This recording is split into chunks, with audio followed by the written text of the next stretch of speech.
So if you have an aging desktop PC, maybe 5, 6, 7 years old even, like this one here, you might be at a fork in the road deciding should you build a new one from scratch or should you spend some money on it and upgrade it? Well, there are pros and cons to either of those paths, but today we're going to be exploring the latter and seeing what the best way to go about upgrading this system is, in hopes of transforming it into a relatively decent gaming PC. I mean, it's really easy to throw a bunch of money at a system like this in hopes of making it faster, but if you don't know exactly which areas could use the most improvement, then you could be wasting your money at the same time. So hopefully I'll be showing you guys how to get the most bang for your buck when upgrading an old desktop like this. Speaking of which, this is the Dell Vostro 470 pre-built desktop. I bought this recently on Craigslist for 150 bucks. This was the same rig that was featured in my GTX 1650 video. Go ahead and check that out if you haven't yet. But this is actually a pretty solid build, especially for the price I paid for it. We have a Core i5-3450. That's a quad-core CPU, 4 logical cores, turbos up to 3.5 gigahertz. Of course, it's a little bit older, 3rd gen Ivy Bridge, but it's honestly not too bad for a gaming CPU here in 2019. We have 8 gigs of system memory in a weird configuration. We have two 2 gig sticks and one 4 gig stick of different frequencies, and we'll talk about that more later. There's a single 750 gig, 7200 RPM mechanical hard drive with our operating system and pretty much everything else on it, a Dell 350 watt power supply, and no discrete GPU. You can see it's just integrated graphics. We're running off of Intel HD graphics, so it goes without saying that when I first got this rig on day one, it could not game worth a damn. What's important to note here though is that the system has good bones. It has a lot of potential and room to grow. The CPU and the motherboard, the platform in general is pretty strong still, so we don't actually need to swap out anything in this build. I'll only be adding parts to it, which is going to save us a lot of coin. And I mean, you could argue that if you're swapping out the CPU and motherboard, you're essentially building a new PC anyway. So the other thing is that bringing that cost down, not having to replace anything, just adding to it, also keeps us from spending too much money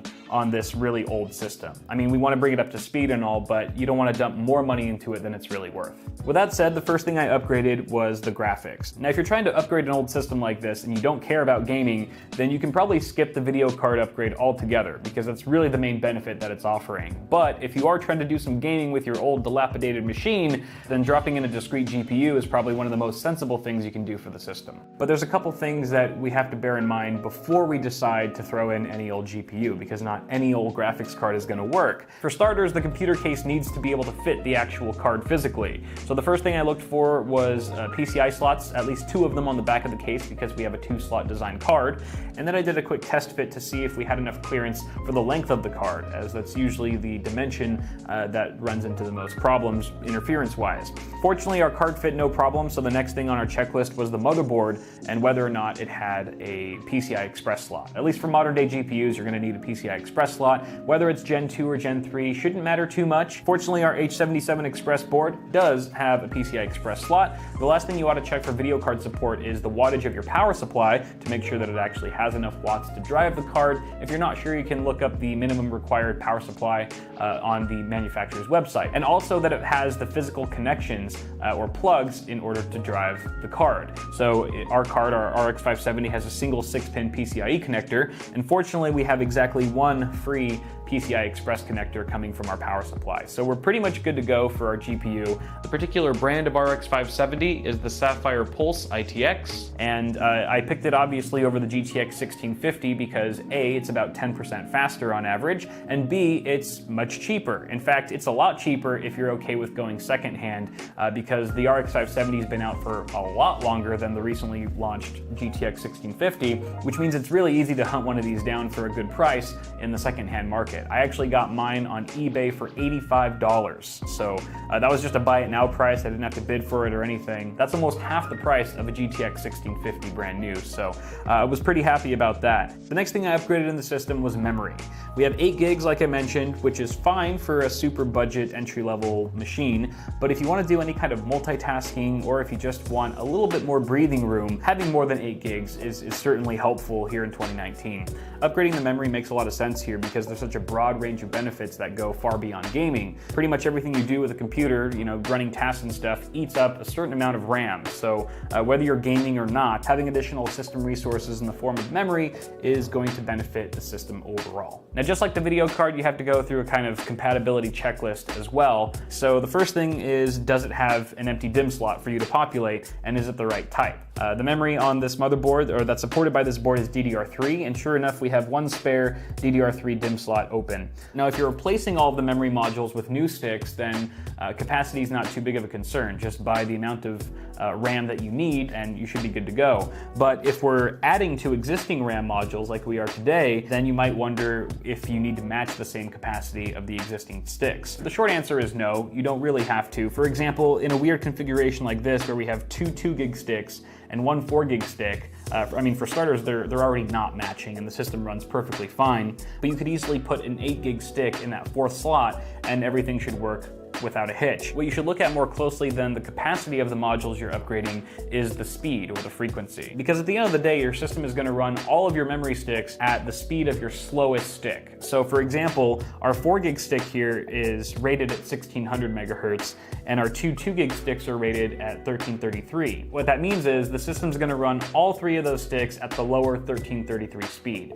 So this is going to factor into your buying decision, because you don't want to spend extra money on a faster stick when it might be running at a slower frequency anyway. So it's something to bear in mind. Could save you some additional coin. And for our purposes, I purchased an 8-gig, what was it? A Timetech. I've never used this brand before. Hopefully it doesn't die on me. It's an 8-gig DDR3 module at 1333 that I picked up for 30 bucks. So relatively affordable. Again, going for dirt cheap upgrades here. So even though we're still gonna be running all of our sticks at that lower speed of 1333, we'll now have 16 gigs of usable memory, and that's gonna give us a lot more freedom with how we use our rig. The last upgraded part that I threw in the build was an SSD. And I'm sure a lot of you guys saw this coming, because booting off of a spinning rust mechanical hard drive is painful. It's just painfully slow these days. I mean, booting is slow, load times are slow, everything just feels bogged down. And SSDs are super cheap right now, so it's hard to justify not adding one to a system like this.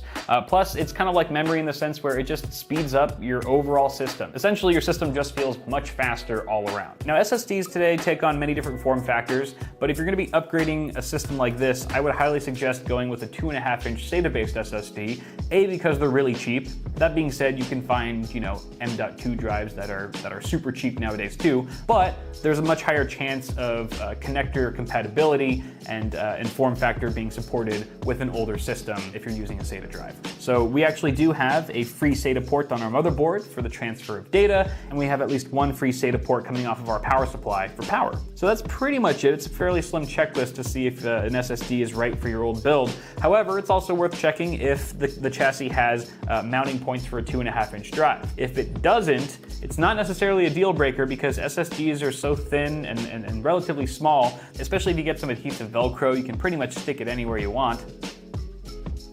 And since SSDs don't have any moving parts, you don't have to worry about it being completely fixed to the chassis in case it moves around. It's not going to get damaged or anything like that.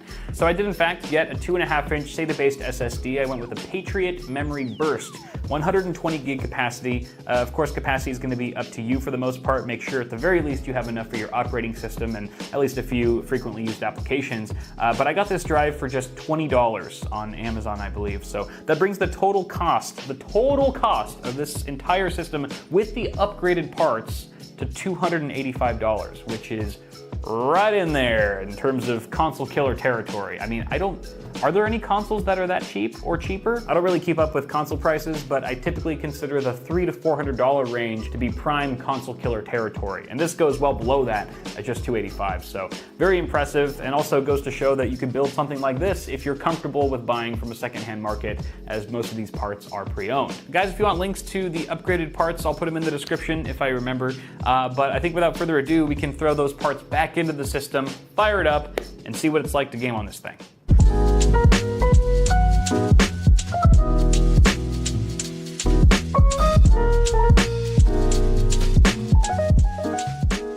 All right, it's looking really good. The system's booting in like a third of the time that it took with the mechanical hard drive. It's super fast, and obviously the whole system feels a lot snappier. Programs just launch like that, and we're getting into games a lot quicker too. Everything's looking really good. We booted with 16 gigabytes of system memory, no problems there. So we have a bit more overhead now. I don't have RAM anxiety anymore. And of course, our RX 570 is doing a bang up job. It's pairing really nicely so far with our Core i5 Ivy Bridge quad core CPU. And I tested 4 games. So they were Doom and CSGO. Both of those were running at max settings, or ultra if we're talking about Doom. Resident Evil 2, the remake, that was tested at high to very high settings across the board. And then we had Shadow of the Tomb Raider, which I had to dump down to low settings because that is by far the most graphically intensive game on this list. It also means we were nearing console territory with the graphical fidelity in that particular title, whereas all the other games looked extra crispy, which was really nice to see. All the games saw well over 60 FPS on average. There were a couple exceptions. CSGO was more like 100 to 200 FPS because it's not super demanding. And in Shadow of the Tomb Raider, there was this one little area that just completely crushed the game. It was getting like 22 FPS at some point. It was very brief, but it did happen, and it wasn't pretty. The rest of the time, though, all the titles ran beautifully, including Shadow of the Tomb Raider. It was just kind of amazing that I was gaming on the 7-year-old Dell pre-built that had just been given a little bit of TLC and could not distinguish it from, say, a $500, $600, maybe even a $700 gaming PC.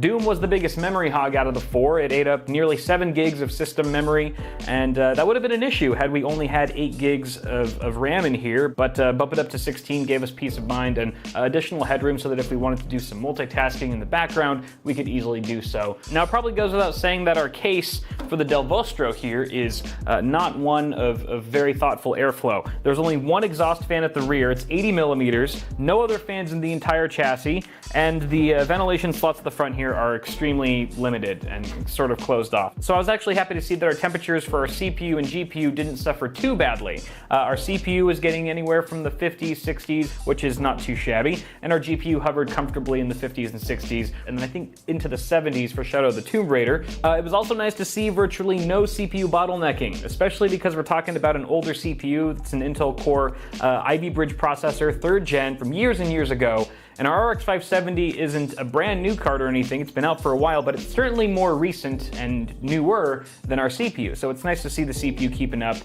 just fine. Certainly a testament to the strong IPC of Intel Core processors, even in their early days. In fact, we stayed GPU bound more or less the entire time. As you can see from the clips here, our GPU utilization was at 100%, more or less, the majority of the time. But that's it. Ta-da! $285 console killer. What? Insane. What? Crazy value. Oh my God. Yeah, you know, it's not pretty. Okay, it kind of looks like my butthole. At the same time, this has to be the best bang for the buck system I've ever had the privilege of working on, at least in the top 2. Maybe top 3, top 2, at least top 2. You know, if you're gonna take a lesson away from this video, it would be that if you have an old, aging, dilapidated rig, maybe consider checking out the secondhand PC market before you take it to your local e-waste center. You never know what you can find. So, guys, I hope this video was somewhat interesting, maybe a little informative, and let me know what you think down in the comments below. Thanks for watching. Toss a like on it before you go. Get subscribed for more tech stuff coming at you really soon. Buy a friggin' shirt. Screw with confidence. Screw right now. Screw down to Chinatown. That's my best Lyle impersonation that I've ever done. It probably can't get much better than that. He will be very offended that I just did that. But I'll drop a merch link in the description, or you can just head to bitwit.tech if you're interested. Guys, thank you so much. Have a good one, and I'll see y'all in the next video.